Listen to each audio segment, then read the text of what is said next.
Welcome back to D3 Glory Days. We're now joined by the 1,500-meter record holder from SUNY Geneseo, Ryan Hagan. Ryan, welcome to D3 Glory Days.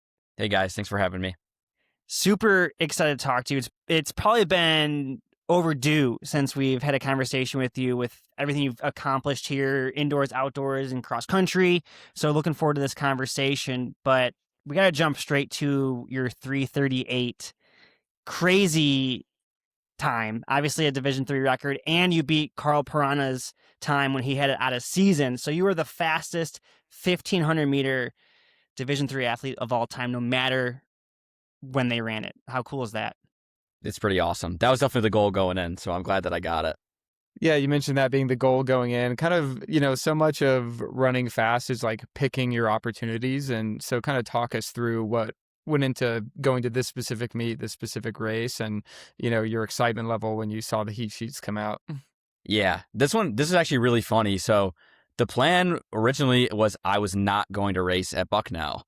So No way. we actually, I had raced every season, like every week in indoor from like the end of January all the way through indoor. I hadn't taken a week off until the week after indoor. So we were like, I need a couple weeks off because I also went to Raleigh Relays at the beginning of March, or end of March, whenever that was. And so we were like, I need a couple weeks off from racing at least just to kind of reset a little. But we were like, we're going to enter me in the 15 just in case. And Coach Moore reached out to the Penn State coach and just kind of as an inquiry was like, hey, what are you guys doing here? We knew they had one guy who was obviously really fast. I'm like, yeah, we're actually going to pace people for sub 340. And so I was like, okay, I'm racing. I was like, yep, that's awesome. Super. Like I was immediately flipped the switch and was like, yep, I'm doing it. So that was really cool that it was kind of like, it was almost last minute, but I remember I was sitting in class when Dan texted me and told me that. And I was just like immediately really psyched. I was like, this is going to be awesome.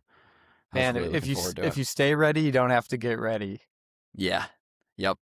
Okay, take me through, like, 340 was something that you were eyeing, because we looked at your TFers ahead of time. You just ran a PR at Raleigh Relays, but that was, the third time you've run under 350? So this was a 5-second, ended up being a 5-second PR in hindsight, or just about 5 seconds, but you ran sub 150 at Raleigh as well. But what gave you the confidence, or like, I want to try for 340? Because that's a big jump. Yeah. The DMR indoors was a big part of it because I felt so good running 4 flat. But also at Raleigh, we tried to seed me faster and they just didn't accept it. We tried to seed me at 341. And so I was like, okay, I didn't feel like amazing during the 343, but I felt pretty good. And then closing as fast as I did, kind of was just like, yeah, I can probably do this. I thought that at Raleigh, I was already in 340 shape. So I already felt like I was there. And then closing that fast kind of put me a little farther than I even thought. So that's kind of where the 338 confidence came from too. Speaking of the fast close, it seems like the 338 was really a result of that fast close. Watching the race video back, you make a hard move with 400 to go. Was there a moment with a lap to go you looked over at the clock and kind of started doing some math in your head of how fast you could close and where that might put you? Not really. I think I knew I needed a 57, but I was really just trying to compete for the win like as hard as I could. And that kind of, I remember like I was hearing splits and like I remember like teammates shouting them at me and Dan shouting them at me, but it wasn't really processing. It was just, I'm just going to go for the win. And I know I have a hard close. So as long as I'm close, I can probably get it. And I knew I was running well to that point. So I was like, okay, it's just kind of everything here. Like, just got to go. How often have you watched the flow track video of that, like, final 300 meters? I think I watched it like twice within the week after, but I haven't watched it since. Dude, you were flying. Like, have you ever felt that good in a race before? Yeah. I felt that good during like the DMR. I didn't feel that good during Raleigh, but I also felt like really good during the prelim last year of the 1500. So that I also felt really good that day too. So it's been there before. So Was it a cool experience to, set the record, obviously, but also win the race? I think you see a lot of races where records are set from, second, third, fourth, whatever, in fast races. Like we saw in London Marathon where, the runner-up broke the old world record. But yeah, you got the experience of running to win and then getting that bonus of the record. How did that feel? that was really cool, especially because The Penn State guy, Nick, is like really, really good. So we Yeah. were like going into the meet, we were like the week of the race, like when my teammates were like, oh, like who's in the race yet? And I was like, this guy from Penn State is. One of my teammates was actually high school teammates with him too. So kind of just adds another layer to it. But he was a 3:54 miler indoors. And so we were kind of just like, yeah, it'll be a good race, but I'm not winning. Like we were like kind of just like, that's probably just not going to happen. But it did end up happening. So that was really cool. Yeah, how much confidence do you get? Obviously the time is the time, but then beating a guy like that for future races and future tactical races of like being able to go win races. Oddly enough, it almost doesn't really change anything for me because even though like openly I was kind of like, yeah, like I'm probably not going to win, there's still always a part of me like believes I can win like any race that I'm in. So I always knew like even before Raleigh, because I was like, okay, like I'm not in the heat that I wanted to be in. I'm facing a bunch of D1 guys, but I even told Dan before, I was like, I have the best clothes. Like I know I can compete with anyone. I just have to be there. That's the hard part, but once you're there, I can kind of put it together usually. So that's nice to have. I suppose we should like thank you for what you've done for the community. I mean, like so often the conversation is like, yeah, he's good for D3, but what can he do against the D1 kid? So it's nice to have these examples that we can point to and be like, well, that Penn State guy, he's pretty good, but he's not this good. Yeah. Yep. Thank you. The bandana, love it. Yep. What's the where'd that come from? Because I feel like it's the first time at least I've seen it in a race from you. Yeah. Honestly, it was nothing more than I was like, if I break the record wearing it, it's just going to be hilarious. There was nothing more than that. I don't know where I got the idea from. It's kind of been sitting in my bag for a while. I would wear them like occasionally in high school, never for like races or running, just like around when I was like playing pickup basketball with friends or something. And I wore one for a workout in like September. And I hadn't touched it since then. And I think I saw it in my bag and I was like, this would be hilarious. I'm going to do this. And so I did it. Do you think this is going to set off a cultural shift away from the backwards hat? And we're now going to start seeing more people in bandanas?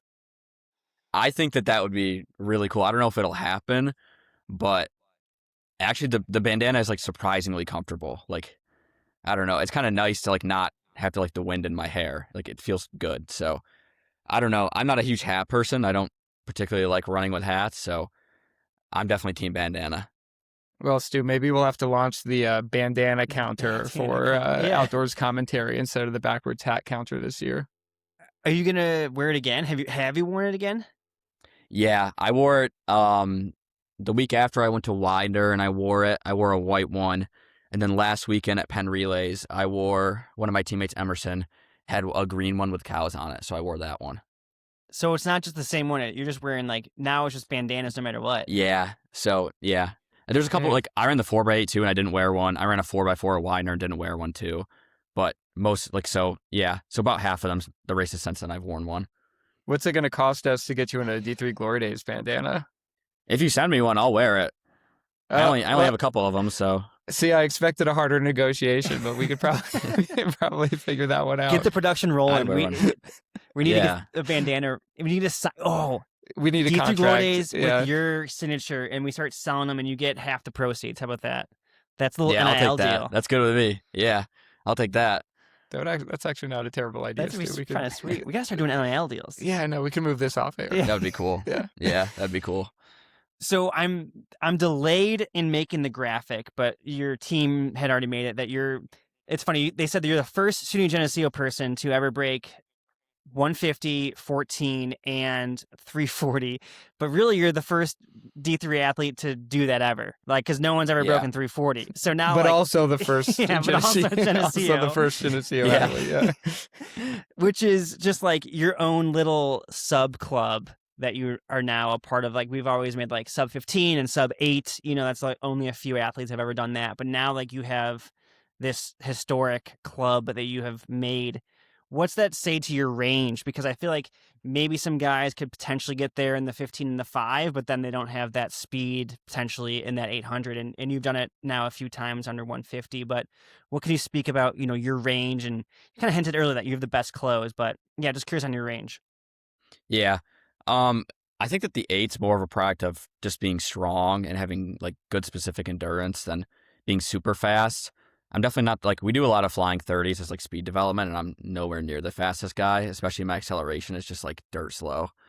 The mid D guys would just like blow my doors off all the time, but to the point where like most of the time I like kind of do them away from them just because like it's too much. Like I just kind of get, I'm out of place there. But I think it's more of a strength thing. I think that I'm the first person to go sub 14 and sub 150 altogether too. I don't think anyone else in D3 has done that, but I need to fact check that. You're making clubs by yourself. I'm trying to think of like there's no fact checking on this show. You can say whatever you want. Yeah. Yeah. I looked through all the people that have broken 14. I didn't see anyone else in their T-first have done it. So I think I'm the first, but I also don't know. I could be wrong. Noah's Hopefully ever I'm not broken 2 wrong. and he's broken 14. So like you definitely got Noah beat there. Well, but also not in college. Yeah. I just want to get a dig that you haven't broken 2 yet. No, I appreciate that. It's still on the docket. I think we can do it this summer maybe. Anyway, taking you back to the Bison Outdoor Classic, would you what, Stu? Nothing. Oh, I thought it was a really cool moment when you finished. I mean, obviously you were super amped up from the win, but you got mobbed by like 20 of your teammates in the finishing shoot there. Can you kind of talk us through that moment? That, in my opinion, was the best part of the whole race. Just like knowing that, like, not even just me, when anyone on our team does something that's like special like that, or even that just like it's just a PR. Like everyone does that sort of thing where everyone's just so supportive. It was really cool because everyone stayed to watch me race, because right after they took the bus back, and then the rest of the people racing at night stayed over in a hotel. But that to me is like, it's always like the most memorable thing. Like the same thing always happened last year. Like we have people break school records at Winder, and everyone just like floods the track, and everyone's so loud. It's like you don't really see a lot of other teams doing that, especially like the D1 programs. So it just really speaks to how strong of a team culture that Geneseo has. And it's just really awesome. I'm so grateful to be a part of it. It's the best. It's so cool. Nothing worse than waiting for the last person to run their race and then they like don't do well. So it's a really good thing that you broke a national record, because now everyone's pumped they had to wait for you. Yeah, well, I wasn't even like, I mean, I wasn't the last person on the day too, but like more people raced, but it was just really cool. Like people that were racing later at night too, just like not caring that they were sprinting across the infield to come basically mob me. Like that's just super cool. Is SUNY Geneseo 1,500 you now? Because you got Emily Pomainville with the women's record, now you with the men's record. How cool is that to be, 1,500 meter records on both sides? That was really cool. That was one of the first things I actually said to Dan after. I was like, now we got both 1,500 records, but the men's side definitely has like a really long history. So does the women's, but of really good 1,500 runners. So it's pretty cool that we kind of just keep getting faster. And Isaac ran obviously 3:42 way back when that was like probably back then was more impressive than me running 3:38. So to finally break that school record felt really good too. But, we have a whole handful of sub 350 guys and multiple guys under 345. So it's really cool to be able to say that we have that history. I mean, and records are so cool because, like, say you win nationals, that's awesome. You get to compare, your name against the other guys in the field. But when you set a division record, you get to compare your names against, the greats like Carl, Nick Simmons, Will Lear, friend of the show. So, I mean, have you had a moment where you kind of reflect and like imagine your name up amongst those names? And does that kind of change your perspective of who you are as an athlete right now? It doesn't really change anything.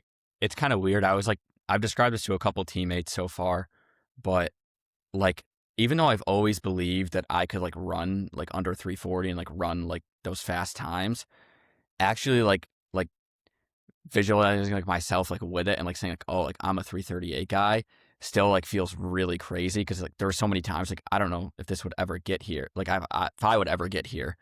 So that's like really cool. But another crazy thing for me is like when I was a freshman, I was at Georgetown, so I was with a lot of guys who were like really, really good, and now like seeing that I have PRs like similar to guys I looked up to then was like really like, whoa, like I was like, I'm like actually doing this. Like this is real. Like this is actually happening.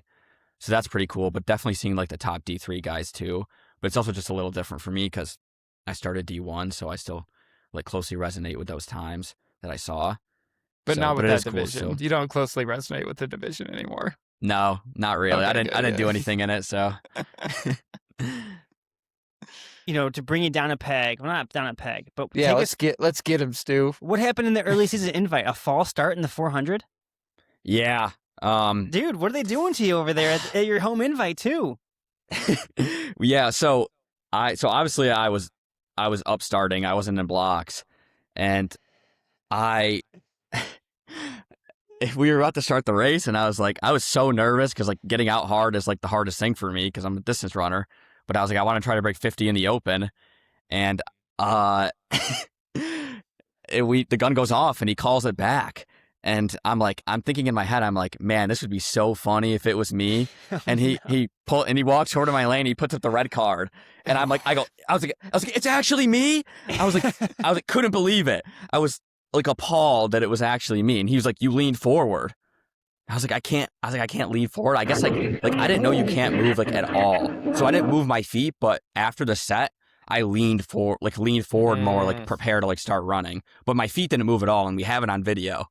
But it was like I was just like, oh my god, issue. Yeah, just an experience. Yeah, issue. I didn't even know because like in the 15 and 8, like all the time, like you anticipate the gun, like you lean forward more to get ready to move. So that's what I did, and he called it, and I got called because of it. So I guess fair play, but I didn't know. I had no idea. Who's had a worse DQ, you or Ethan Gregg?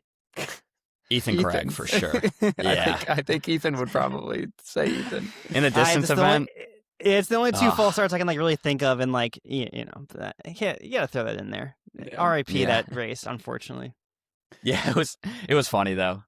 All right, Ryan, let's get into your history a little bit. You mentioned you started out your collegiate career at Georgetown. So it kind of, as briefly or as in-depth as you want to kind of talk us through the decision to go to Georgetown in the first place and then ultimately the decision to leave.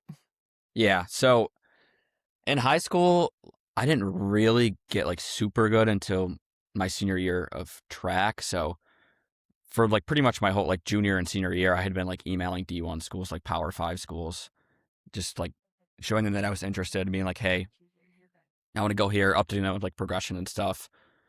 I didn't have a great senior year of cross country. I was super unlucky. I got COVID, like double Achilles tendonitis. I got sick like 4 times. It just wasn't meant to be very good, I guess. And then indoor, I started to pick it up a little, and I ran some pretty quick times, like solo on flat tracks, and that was enough for me. Finally, I reached back out to Georgetown. Was like, hey, I just did this. I hadn't emailed them in a while, but Coach Bonzi was just like, yeah, let's get you on a visit. So pretty much visited the next week after that, and that was one of only 2 schools that I actually took an official on. I took an official to Iona too during cross country. Another great running program. Yep. Yeah. So pretty much it was between like Georgetown, Iona. Syracuse told me I had a walk-on spot if I wanted it, but out of all those schools, Georgetown was the cheapest, and I had considered myself a miler, and I was like, this kind of works out. They're kind of the best mile school. It's the cheapest. Dude, that's wild. I'm like thinking like Georgetown's the cheap. I guess I haven't been in the college game in a bit, but yeah, their financial aid was really, really good. Oh, cool. I think that's I awesome. was. I mean, it's still not like cheap by any means. I was still, I think, somewhere between 10 to 12K per semester. So it was like not terrible though, but like Syracuse would have been like 20 to 25 even for like in-state, even with financial aid. Jeez. So it was a pretty big difference. So it was kind of just like the best choice. I think that I definitely forced myself a little to pick it when I shouldn't have, just because I didn't have a lot of options. It's not like I felt more at home when I was visiting Syracuse, but Georgetown never really felt like the right fit, but it felt like the best fit just as my profile as like a miler. It was also the best school academically too, which helped a lot. And did you kind of convince yourself that like, hey, I'll get on campus, I'll meet the guys, like it might not feel like the right move right now, but like I can kind of make it work? Yeah, I mean, it never really felt like the wrong move to me because I was never really like thinking like that. I liked like when I took my official, I liked the guys. The guys seems great. Yeah. They're all really cool. They were welcoming, but I just like it never. I don't know. Like people always say like, oh, some people like they visit a college and are like, this is the place for me. Like that. Like I just know it. Like this is it. They just feel it. I didn't feel that when I went to Georgetown as much as I did like maybe at a school like Syracuse then. But yeah, so I got on campus and like almost like immediately didn't feel like home at all. And I was like, almost kind of immediately knew I didn't really like it there. I just struggled a ton with the transition. I was absolutely miserable. I was struggling academically. I didn't like living in the city. I hated my dorm. Like, there was like never hot water. Like, I didn't like the food that much. There was like every little thing was just like piling and piling up, and I was so miserable. Pretty much the only thing that was keeping me going was the team. I'm not someone that's like super academically inclined. Like, and I was a pre-med major, so I was going in there and I was just getting my butt kicked. I was like, everyone else there wanted it way more than me. They were just like ready to spend all their time studying, and I was like, I was not built for that. So, and the combined of the fact that I was like so miserable, I just didn't have the motivation to do anything. It was so tough. And so I called my parents a couple times over the semester and was just like, this is like, I'm really struggling. I was like, went back and forth. I was like, no, I got to try to see this through. Like, I got to, stick things out. I was still going to practice, getting my butt kicked at practice too. I was like consistently getting moved down to work out with the mid-D guys because I just couldn't handle the distance training. So I was just like not having a smooth transition at all. I was like, this is terrible. I was like, I'm not doing a good job. So eventually it all just piled up. It got to be a little too much for me. And I was like, when I went home for Thanksgiving break, finally, I was like, I can't go back. I was like, I can't do this. It just literally would have been too much for me. So I made a decision not to go back and almost immediately felt a lot better. So that was huge. But that also kicked off, pretty much a year or two of me just like struggling because like I was training myself, and I went to community college at a school nearby me, figured my grades out, got back on track. I was working for Leon Timing some meets. Oh, the best timing company. Yeah, we used to track nationals. Yeah. Love the work you guys do. Yeah, have to give them a shout. But and then eventually I was in the transfer portal too, and I was unaware of some of like the rules around if you transfer from a 4-year school to a 2-year school, you have to graduate with your associate's degree from the 2-year school, and I didn't know this. And I was trying to just do one semester there and then go back to like D1 or something. So I was talking to all these schools, but I didn't know about these rules. And so eventually it became clear that I was like, oh, I just can't go D1 again. And actually, I figured this out later. Dan told me that. I didn't know about this. None of the D1 schools gave me the due diligence of telling me that. They just stopped responding to me. Oh my God. Oh no. Yeah. So I eventually reached out to Dan. I knew him from a running camp. We had some Liverpool alums, my high school, that had done, improved a ton there. And it's just like in general, they had really good guys like Nikki and Ezra. Ezra was running like 3:44. Nikki was super good running 8:08 in the 3K, low 14s. So I was just like, I think I'm more talented than these guys. If Geneseo can make them that good, like what can they do with me? So I ended up reaching out to Dan, and then throughout that summer, the summer of 2023, we talked a lot, and then eventually I decided to come to Geneseo after, and he told me about the 4-2-4 rule, and that helped a lot make my decision too. But that helped a ton. But wow, I didn't know that immediately. At all. Yeah, but immediately once I got here, it was like it felt like home. Because of the transfer rules too, I wasn't able to run cross country, and I think Dan thought that I was like gonna hightail it out of there and leave, immediately go like D1 again. He was like, if you're not gonna be able to run cross this year, like, are you gonna stay here? I was like, yeah, I'm gonna stay. Like Yeah. this place is awesome. Yeah, it was immediately definitely the best decision I ever made. Was like immediately, it was like a switch just flipped. It was like, this is so much better. This is like so much better, night and day. Before we dive into that, just because eligibility is just so confusing to me right now. So how much, Yeah. It says you're a junior on TFER, so how much do you have left given everything you just said? So I redshirted my freshman year at Georgetown, and then obviously I wasn't at any school. I was just at community college, so I got that, didn't do track that year, and then I didn't do cross that next year either. So I started then. So I'm a junior in track, and then I'll also be a junior in cross in the fall. Okay, so you'll have 2 more years. I have of 2 cross seasons left and one track. Yeah. Oh, cool. All right. Yep. I mean, that's just going to be like a huge relief, though. Like once you've got to a place where like you felt comfortable, the team I'm sure was like super welcoming. Like, did it just allow you to get back to who you were as a runner and just train without having to worry about everything else that was happening to you? Yeah, to a degree. I still struggled for a long time, really until like last spring, things didn't start clicking again. But I was also, once again, I was pretty unlucky just with injuries and sickness and stuff like that kind of hampered me for a bit, and so that all played a part too. But it was definitely mentally and just like enjoyment wise, night and day difference. It was pretty clear. Do you find that history is helping you to like really experience the joy of this moment in a different way? Because I mean, you went through a lot to get here. Yeah, absolutely. That's like the one thing that I tell like all the freshmen this year and like all the underclassmen, just like enjoy the process because it goes by so fast. Like enjoy every moment with your team, your guys. Enjoy running, enjoy all the little things in life. Take it all in because these 4 years go by fast. So enjoy every moment of it. Yeah, and speaking of that, I mean, it feels like since last year, it has just been all SUNY Geneseo, all Ryan Hagan. How much fun has basically from like last year outdoors till now been for you? You've runner-up in cross country with the team, 4th place, DMR national champion, which we'll get to, runner-up in the 1500. Now you're the national record holder. Like, it just seems like everything is just clicking right now. Yeah, it's been awesome. I think last outdoor season was like the stretch of like from the start of April until like the end of the season in May was like easily the most like fun just like stretch of any time period in my life. I had such a blast. Like we had so many 5th years on the team, so we had so many seniors, and it was just like kind of like soaking it all in and just like taking it all in. That was like my last time with them because they were there for the first 2 years I was there. We hadn't really like we'd only lost 3 or 4 seniors in my time there because everyone had come back. So like realizing that I was about to lose all them, but then also like finally running well, and just in general the team just like got so much better. Where we went from like on the guy side, we would be lucky if we had like one individual qualifier to just we qualified like 5 people, like just like that. So just experience everyone, like everyone was elevating themselves and just like having a good time. Seeing the like success of my teammates and myself, like it was just such a blast. I feel like every meet we went to, we just like school records, PRs, like everything. It's just like there was no shortage of great performances and good times with everyone. It was so And special. Kind of a rising tide lifts all boats situation.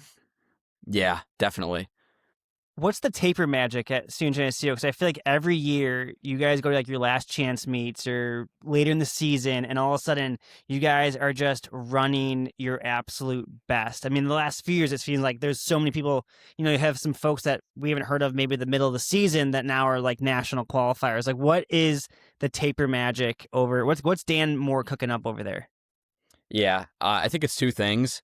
One of it is that we train pretty hard during the season. We work out a lot. Like it's not unusual for us to do decently hard workouts 2 days before our race in the regular season, and then kind of save it a bit for the end of the season. And the other thing that helps a lot, I think, is we kind of have the expectation of having to perform. And I think that most of the team does a really good job of embracing that. So when it does come time, it's not too nerve-wracking or anxiety-inducing, and they are able to embrace it and use that pressure to perform at their best. Also, good weather helps a ton, too. So obviously, upstate New York weather, even towards like April, May, I mean, it was like 50 and rainy here today. So when we get races where we get good weather, usually that also helps a ton, too. That's like half the battle, honestly. Let's take a moment for the training nerds in the audience. What does your kind of average weekly mileage look like in season, if that's something you track?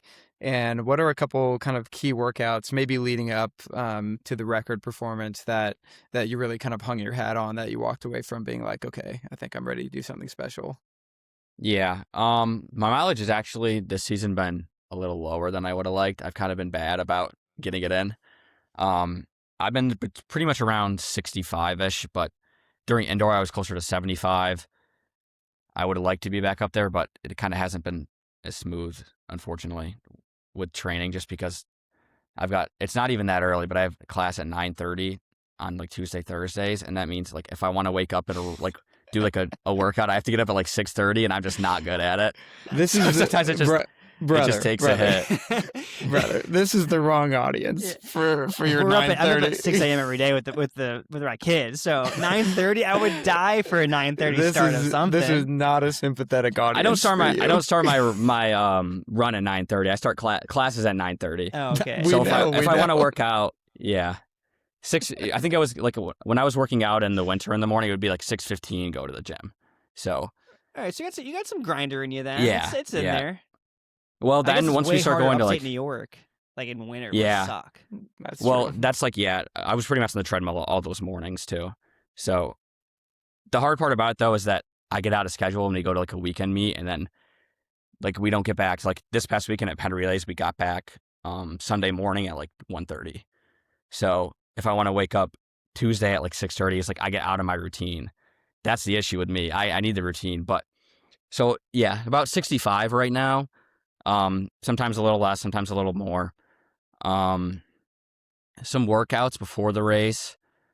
Typically, I'm just doing a whole lot of mile pace and this season 800 pace. Classics are just 400s at mile. We did a couple the Thursday before, 2 days before the race. We did some little bit of tempo and then some 300s at mile pace.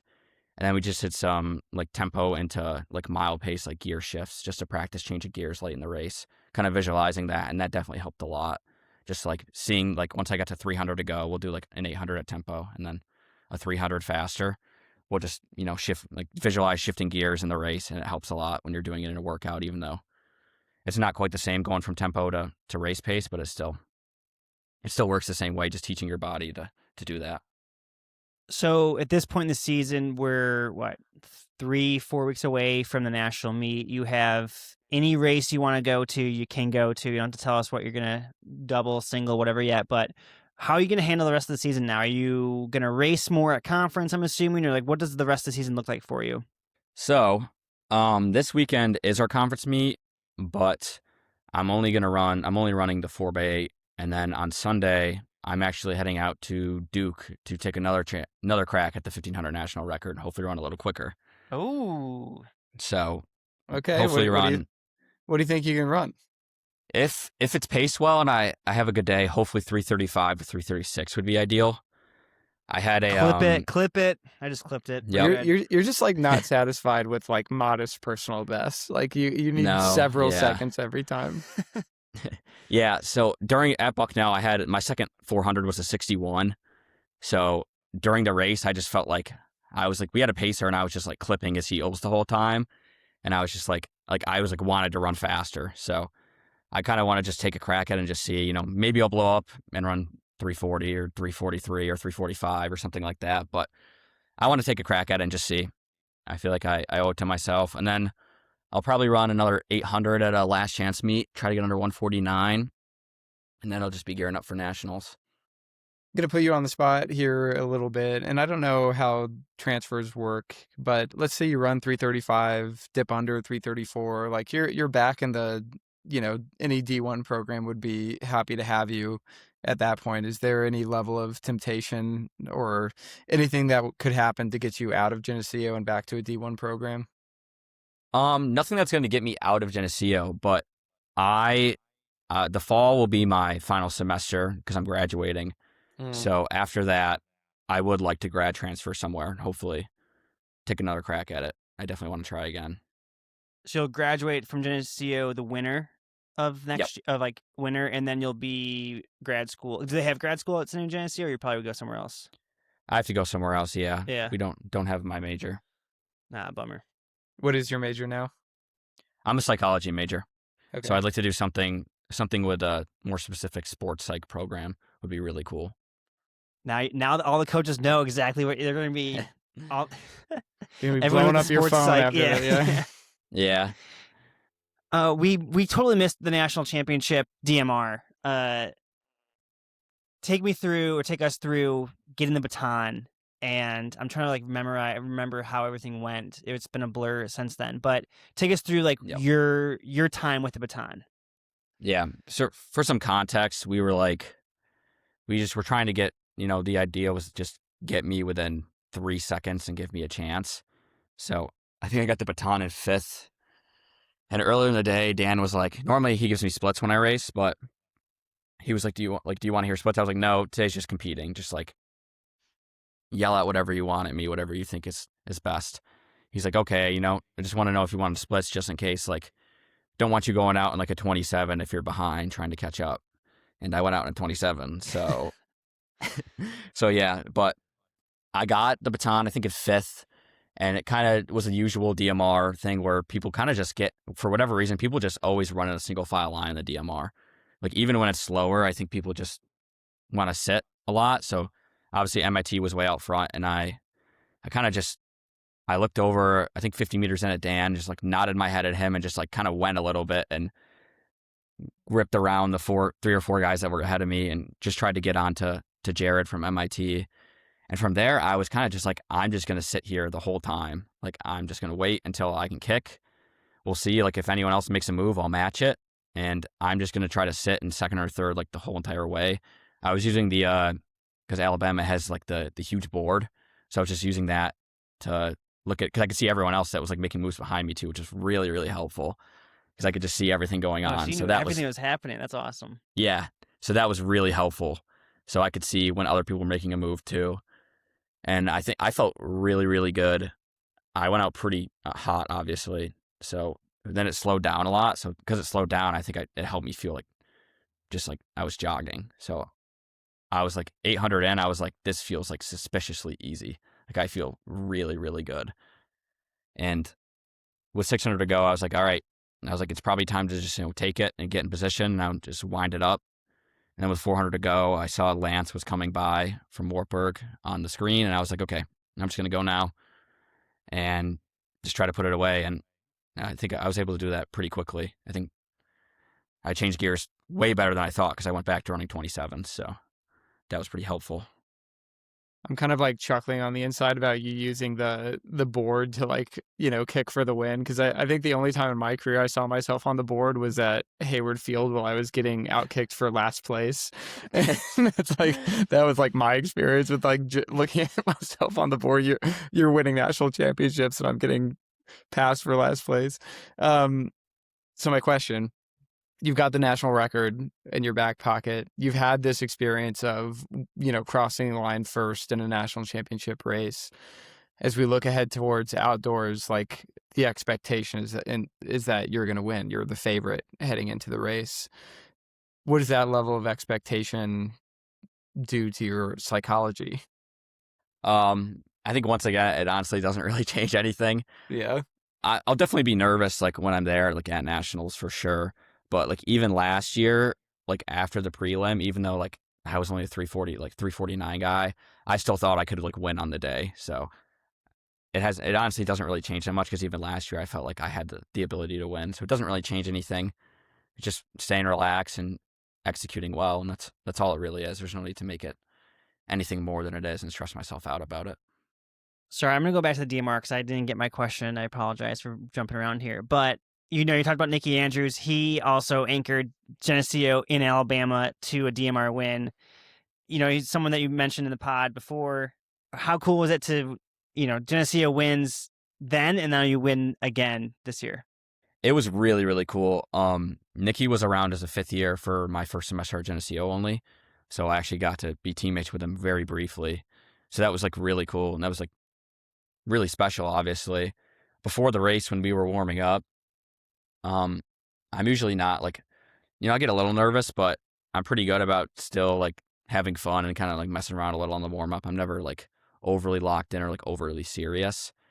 But on the warm up, I was so nervous at first.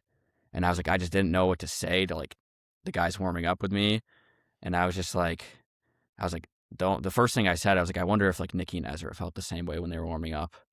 And I think that really helped me just be like, okay, like they've done it before, like I can do it too. So it's also cool too because the previous time before that Alabama, we also won. So the past 2 times we won. Oh, so no way. Yeah, so I think we're undefeated at Alabama because Isaac won and anchored it there too. Oh, okay. So our data team was going to be fired, I guess. Didn't know that stat. That's sick. I So you think guys have never lost in Alabama. I don't think so, but I think that it's posted on the D3 Glory Days post that we won the past 2 times. Someone was also running it. Oh yeah, of course. We that's yeah, an oversight. yeah. Of course, we knew that all along. We're just creating like some drama for the show here. Just testing me. Yeah. I want to talk about the power of SUNY Geneseo's team and culture. I think it's very apparent at cross country meets. You guys do tea time, I believe it's called. T-team, yep. Yeah, T team. You get second as a team in cross, and now just clicking on all cylinders in the DMR. How you all come together when it matters most. Kind of similar to my question like Taper, but like from a culture standpoint. I think T-team helps a lot with performing because obviously we have like,